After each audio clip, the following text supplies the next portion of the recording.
Alors, c'est très difficile de lancer une start-up. Et c'est plus difficile qu'un restaurant, mais attention, un restaurant, c'est très, très difficile. Je ne sais pas si parmi vous, il y en a qui sont dans des familles de restaurateurs. C'est très difficile. Tout est nouveau. Et en plus, on ne connaît pas la compétition et le marché est global.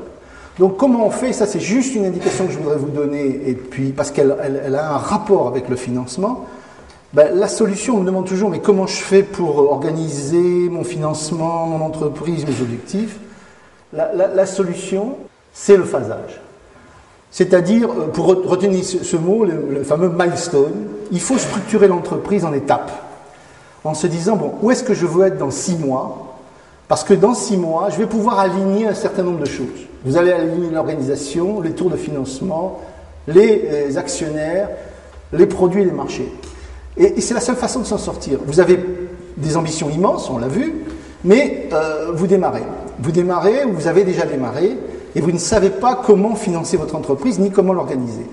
La seule solution, c'est bien de se donner des objectifs assez forts, mais réalistes, et d'avoir une société qui est cohérente entre maintenant et le milestone en question, cohérente en termes d'organisation, cohérente en termes d'argent, cohérente en termes d'investisseurs. Je pourrais faire beaucoup plus long là-dessus, mais c'est essentiel parce qu'à partir de là, par exemple, on est en semestre. Vous voyez qu'en fonction de ce que vous allez rajouter comme pays, comme segment, comme produit, vous allez avoir une entreprise, si vous avez réussi chacune des étapes, qui a une valeur totalement différente à chaque étape. Et en tant que pour des investisseurs, ils vont payer beaucoup plus cher à la fin de la première étape, la deuxième, la troisième, la quatrième.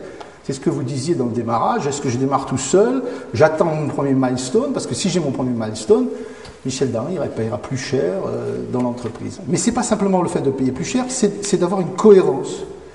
Une des choses qu'on reproche beaucoup à nos confrères américains, c'est qu'ils mettent trop d'argent dans les sociétés. Et nous, on n'aime pas ça. Pourquoi? Parce que quand on met beaucoup d'argent dans une société, on part souvent tous azimuts, on ouvre beaucoup de chantiers en même temps. Et à la limite, c'est même pas grave d'avoir dépensé l'argent, c'est surtout qu'on a mis en place une structure tellement grosse qu'on ne voit pas les virages qu'on doit faire, les virages stratégiques qu'on doit faire. Et donc nous, on constate que beaucoup d'entreprises américaines, soit elles marchent, soit elles meurent, alors que nous, on a tendance à pouvoir avoir des choses qu'on peut piloter à la fin de chaque étape. Voilà.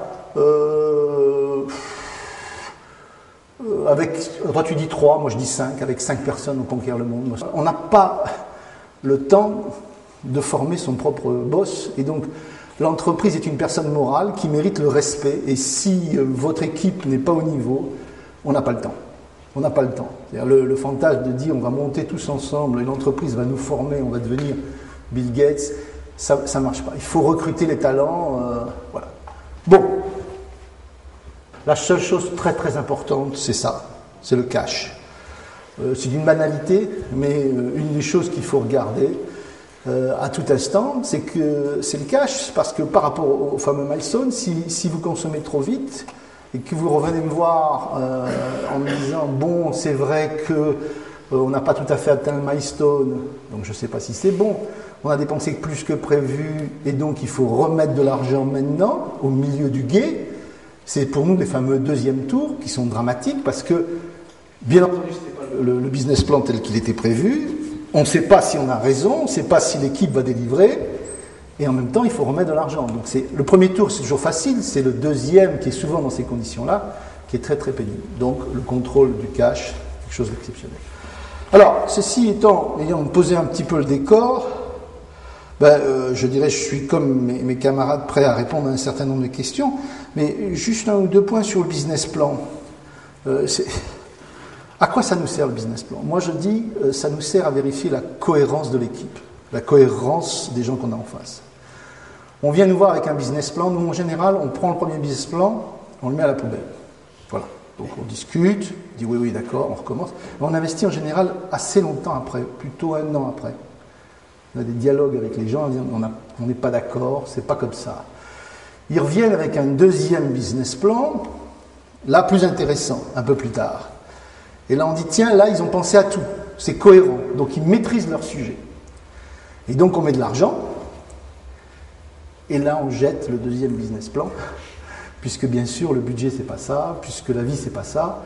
Et ce qu'on espère, c'est que l'équipe qui est très solide va résister aux tempêtes qui vont arriver, parce que les tempêtes en question vont faire qu'on ne va pas aller là où il était prévu qu'on aille. Mais ce qu'on a pu faire grâce au business plan, c'est de vérifier qu'on était dans un environnement suffisamment stable, que même s'il y avait des grandes erreurs de principe sur le produit, sur le marché, l'équipe saurait naviguer avec ça. Voilà à quoi ça nous sert, le business plan. C'est un exercice de cohérence pour ça.